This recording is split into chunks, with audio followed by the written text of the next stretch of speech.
in class 4 no Abba City. Because the cost of constructing road and to that place is too big into Kumasi are creating new city. You're moving depending now. Because basana electricity I check on the land at the point it will not be enough to contain Obia. Dabi Obia na land no so or the Obakrum definitely no Obey standing. What do buy only do obey? Now I register for taxation. Obetua bi odo ba ya utua rent nti obo se be crossing your backroom no ahokyere oho na omubu san so a omukoye ho ye omu toki omu time ko build na fedi wo hwe ukrum atwomaboko ene bantima ukọ atwomaboko sisi ya bi rent 2 cedis oba bantima bi 200 one abeko ukrum bona bo say the other way around until they bring them in one to save money to urbanize them to ma omani to deliver tax him obetua rent obetua bibia city to bia fe ono na di mirika class. But urbanization can start from somewhere. So yeah, it's not I agree. And you be an akaso mro krom kra. But the woman said, but you provide omo tu omo a that be who provided at what cost? No, not so be no krom ina so I'm telling you how many people live in the villages on Betomba Krom. Kofi say kasi ko build this city and town be e wo krom dia ma omu na ya ma omu hihye no ba kan ho ha. The cost of pushing the electricity to that end can build more than 100 units of houses for them. Now I want to bosia atobosia koye hoye amrepam and I was so say wow nkofui omude the friend say cost any benefit analysis nobody you this is and the person can say yes NDC for democracy Ghana dey muka ho bi but ye ka nhihye a mode ba any programs a mode ba any year ya na do na emwa o man Ghana nimko the action could me say the business pass so far 2013 yeah that time no tabaka do so na etimi ye jo more electricity na kanenu dum so if you even buy your dum so na onim omoto electricity ma no ma yi akura ba ko di na me dey balance na say eko kakra if we be fair to ourselves sir. Yes Dum so no every baby na be do no be say me take bold step na ma ya mana sustain for years me nya short term ni bi ada area fi o man panic for time na dem 4 nights is tumu na one day nya at what cost cancel so be am nya fair to ourselves so at what cost so lawyer Duku stay in track respond to the honorable we are. Let's move to our next topic. Yakovi, so I'm saying say one NPP they don't have the men as they claim. In fact, Yakoso my mem will say you know it. They don't have the men. And men now more president here, you know. Obi adwane for president Gufado style of governance home. What did Obi aka? Was in your say, but me Mrs. Sanyama, including his own vice president. The message that's or the change baba. Said the omo ya I don't know so change but changing from here changing from one lifestyle one governance style 87.9 Kofi atoso mienu NDC manifesto na e wono ene me will be on abo nhwe mu ntia anga wona bon kase yen kwaji MPP de na yemere. In fact the idea of manifesto in akra no MPP akopie fi ho no ache okopie fi ho no ache for public ya ba da na mo nya opportunity e governor mai yen ya na mo social yen na mo ba da bai Kofi de me kan say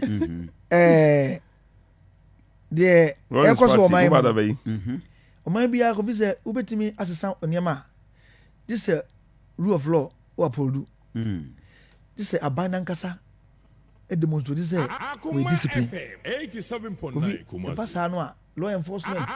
bibia ye adwuma ana de ye kan nyina betima kwazo but clearly the hu no man say ya no Kofi day in day are scandalous issues about abayin timi nya godro kran finance fam say me am point is kwa betimi am ya sanse o no Kofi eno no o ma ku for 100 years kra no a in fact I can tell you say things are getting worse in Ghana obi a follow Ghana trend ni bia ni say yes akwa yaji na dey ni say na we kwan a eni 2 years kwana start say meanwhile no ka obi a the expectation say kan ni mi edin ka bia bia no yenyema no nye papa no ene enyema say ya na say ene Kofi contract si da wie na okohwe ho a 87.9 enyema ho nyina nye papa within a short time na bibia say ene komase ewe adum ni ehun bi da se nso to a eflade enya fe na nature reserve nyina yeguso ayeton edi ho na in charge of the government a bibia atete apansama engo yeza corruption dem ka se meka ho asema ade bechi and the president go for the air fight omo against corruption in this country yenye obi dey say domelovu nya wonu gonza ade nya court say it was wrong say yen sa from Paul Boateng wow cabinet minister atimi din sem say aba ono kan sem no ono bom na ene ye twa na bo say ni go gina court atwa na so omo bom din no investigation ben ya kafa ho ene onya IGP a ono kwa say be kan ho asem timi nko ko finti me ka ko si say abai we no ensure say opportunity ade ma no otimi approve so obetuma sesa ne ma in fact things are dwindling ne say there is no point in even saying say ye mom chance cry in fact two times cry the mom Ghana for no ya yo man born ntina no obeti obi a say ye nu ye ho say do abana ma ho because some approve say second term na no mo pedi ayom ne ma in fact bibia no wa ekoso ne o Ghana ha no mo papa NDC NPP emerite a chance ye mom say say government bi e betra Ghana so akonya so che na enema improve a NDC because NDC believe say so man bia be ya say ye lay the infrastructure eno hwe omompani da Mahama breso 4 years been buy no say tu any chance ready anko ani ma wo ye no e on march o kan NPP years o do government mun na akra ento no the facts are there it we kure yen debate bia enti ye kan say edu mun say abawe no en o mun ma mo ye bia che say empam wo mo ofi na bayi twen ya ma ba election ba ni afa oman ni nyina tools ni na dia kogu kromo ni e chesika omunye bi da openly and is for na say bi da na say mu dia mabay no west na ni e say mu to ka enye dabi de make say o kan o de so ba ko hwe bi so na wa hwe wo nan na hwe wo so no so if you are saying say I be that there enti wono onya kwa ma ye do be na say ya ma mumra meye dabi na mo be say ne ma no so it's better say be ma de no ye no mpo no a ono ye ne ye no aba beto because mo bibia ni ye de e ma je mo ba na o de o ma na ko na chi ene a clear case ascend of the SCI na ye hunu say nipa eko cheska with impunity and mo am nkofo na asori tia mo a omo kan sem ni tia de ekoso abaye mo ko fi ani bibia tia de empanifo yi kan na ene edi o hwe kono ja post speech o ko meki se oman wo ba wo preach say Ghana without aid meanwhile no ene tia me abobo no ene ye pacho na oman Ghana ye jubilate over $600 million bosia $600 million no na bo chuma ba de wo kra o se skani bi hey obi na $600 million ye ni aje say $600 million no ene jubilate se ka me oska wo enti ene ne dia wo se ye mo ponto aso engo sisi no happen china say Ghana 4% o man ko yi a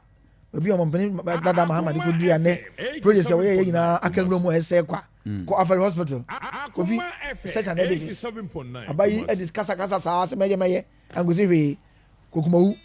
ko ha ko bibia nko yi kuma who is ongoing ko fi Africans ongoing enye de Africans ongoing no enye say yes ni enti de ben ko na sa hospital o won de ongoing say wa adu say so why is that a road something no strategy is up to date strategy o mo ye say a road is yem fiansa ko zo ni fa na da manfo no dabi fiansa so am de ye ba yi enye mrantie bi ko do roundabout ho a ade che mutumi ko ye press conference no mo se mun ko ye diba na go fina santazi no mo etwitwa ngofo no go ye ni NDC abai NPP abai deception dabi nkasa dabi ene entro any slogans no mo de abedu ba bi aduru ene ba mi on kai kra so ye vice president o the position wa no obi bu sa say say mo purpose mo sa papa to no e dey idea bi because you know amamo no to me ekra mo so do something now do something ni hu say bibi sisa me dey obi sa me there there's no hope for the youth the team youth mo we school dey in dey abegu fi ane eduma bi ni wo mo ye this is bet is so say e ko tax wo mo 10% ama say hope be na wo dey say say chance ma mo to aso NDC ko bi say papa e dey egu kwam no ye nim say ye ba na niema Ghana fo yina nim say ba na system no mo esesa no ye san fiam na ene Ghana ye nsuo ni bibia asai e japade yina ye dey kwaje bosia ama o my Ghana say ye ni hope be abiem ene to enye nkofo so de gina ya samri nkeko esla e dey akwaje we e dey akwaje say there's no hope honorable jebe pa na yina sum kase mo abai yensa ma mo nto so ti dey kan say yomo premise yomo kasa mo le mu mienti omo sa okay edu abato no a edunti omo ene fuel no omo ti so one person near the 2 cities at home. It is one person near the 2 cities at home. Okay. And I was in Yamaba, and then the book or so.